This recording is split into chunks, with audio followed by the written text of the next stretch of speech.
Dieses kleine Büchlein erinnert mich an meinen ersten Besuch bei euch in der Stadthalle in Cottbus.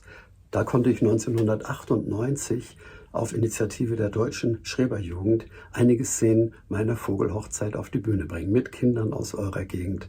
Aber was heißt denn meine Vogelhochzeit? Die Vogelhochzeit ist ja ein jahrhundertealter Brauch, der vor allem bei euch im sorbischen Gebiet lebendig gehalten wird.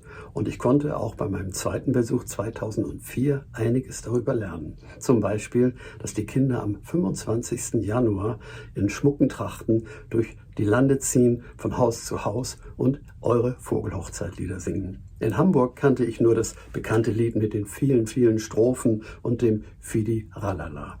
Mein guter Freund Peter Meetz hat 1974 Bilder gemalt, die ich vertonen durfte. Und so wurde aus der Vogelhochzeit, meine Vogelhochzeit, das Singspiel, das inzwischen in Deutschland und auch weltweit viel aufgeführt und gesungen wurde. Nun darf ich zum 30. Jubiläum eurer Stiftung für das sorbische Volk gratulieren und das tue ich sehr, sehr gern. Ihr haltet die Kultur, die Sprache, die Geschichte dieser Gegend lebendig und dazu tragen sicher auch die Kinder bei und die werden bestimmt noch viele Jahrzehnte lang eure Vogelhochzeitlieder singen. Ich gratuliere und hoffe, dass wir uns bald wiedersehen bei euch im schönen Sorbenland. Euer Rolf Zuckowski.